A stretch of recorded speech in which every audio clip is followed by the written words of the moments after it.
10 सालों का विकास सिर्फ एक ट्रेलर, भारत को तीसरी सबसे बड़ी अर्थव्यवस्था बनाने का लक्ष्य जारी। पीएम मोदी। प्रधानमंत्री नरेंद्र मोदी ने मंगलवार को कहा कि पिछले 10 साल देश ने विकास का ट्रेलर देखा, जबकि आने वाले 10 साल तेज वृद्धि के होंगे तथा भारत की नई गति दुनिया के विकास का नया अध्याय लिखेगी। यहाँ भारतीय समुदाय के लोगों को संबोधित करते हुए मोदी ने ये भी कहा कि पिछले 10 वर्षों में देश ने विकास की जो रफ्तार पकड़ी है, उसे देखकर दुनिया हैरान है। मॉस्को में भारतीय समुदाय के बीच बोले पीएम मोदी, भारत जो ठान लेता है पूरा करता है, दुनिया हिंदुस्तान का टैलेंट देख अचंभित। रूस के 2 दिनों के दौरे पर गए प्रधानमंत्री नरेंद्र मोदी ने आज मॉस्को में भारतीय समुदाय को संबोधित किया। पीएम मोदी ने कहा कि मैं आज यहाँ अकेले नहीं आया हूँ, बल्कि अपने साथ देश की मिट्टी लेकर आया हूँ। मैं 140 करोड़ देशवासियों का प्यार लेकर आया हूँ। आज 9 जुलाई है। इस दिन की खास बात ये है कि मैंने इसी दिन प्रधानमंत्री पद की शपथ ली थी। कठुआ आतंकी हमले को राष्ट्रपति मुर्मू ने बताया कायरतापूर्ण कृत्य, कहा कठोर जवाबी कार्रवाई की जानी चाहिए। राष्ट्रपति द्रौपदी मुर्मू ने जम्मू कश्मीर में सेना के काफिले पर हुए आतंकवादी हमले को मंगलवार को कायराना हरकत करार दिया। उन्होंने कहा कि इस हमले की निंदा और कड़ी जवाबी कार्रवाई की जरूरत है।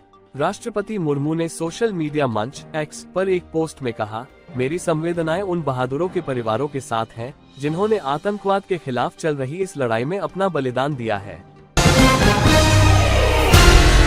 दिल्ली एनसीआर में भारी बारिश, लोगों को उमस भरी गर्मी से मिली राहत। दिल्ली के कई हिस्सों में मंगलवार को भारी बारिश हुई, जिससे लोगों को पिछले कुछ दिनों की उमस भरी गर्मी से राहत मिली। राष्ट्रीय राजधानी क्षेत्र एनसीआर के नोएडा और गाजियाबाद में भी भारी बारिश हुई तथा भारतीय मौसम विज्ञान विभाग आईएमडी ने अगले 5 दिनों में और अधिक बारिश होने का अनुमान जताया है। तस्वीरों में गाजियाबाद में बारिश के बीच यात्रियों को जाते हुए दिखाया गया है। प्रधानमंत्री मोदी ने मॉस्को में अज्ञात सैनिक के मकबरे पर श्रद्धांजलि अर्पित की। प्रधानमंत्री नरेंद्र मोदी ने रूस की 2 दिवसीय यात्रा पर मंगलवार को मॉस्को में अज्ञात सैनिक के मकबरे पर श्रद्धांजलि अर्पित की। मोदी यहां रूस के राष्ट्रपति व्लादिमीर पुतिन के साथ 22वें भारत रूस वार्षिक शिखर सम्मेलन में भाग लेने आए हैं। उन्होंने समाधि पर पुष्पांजलि भी अर्पित की। विदेश मंत्रालय के प्रवक्ता रणधीर जायसवाल ने एक्स पर एक पोस्ट में कहा, बहादुरों को भावभीनी श्रद्धांजलि। प्रधानमंत्री नरेंद्र मोदी ने मॉस्को में अज्ञात सैनिक के मकबरे पर पुष्पांजलि अर्पित की और वीरता, बलिदान और अदम्य मानवीय साहस को सलाम किया।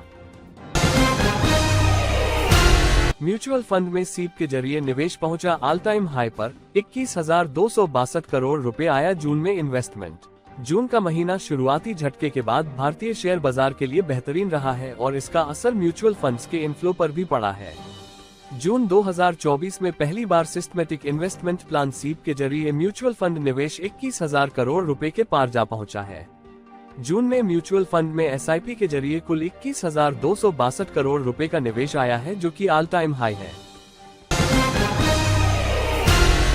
साल भर में 4.7 करोड़ नौकरियां बढ़ी, रोजगार वृद्धि दर हुई डबल।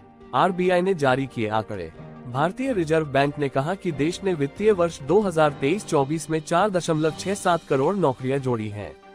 यह निजी सर्वेक्षणों द्वारा पेश की गई संख्या से कहीं अधिक है। निजी सर्वे के आंकड़े भारत में उच्च बेरोजगारी दर की ओर इशारा कर रहे थे। 2023-24 में रोजगार वृद्धि दर 6% रही, जबकि 2022-23 में 3.2% थी। बता दें कि मौजूदा सरकार के लिए नौकरियां एक संवेदनशील विषय रहा है। सेंसेक्स 391 अंक उछलकर 80,351 और निफ्टी 24,433 के लेवल पर बंद।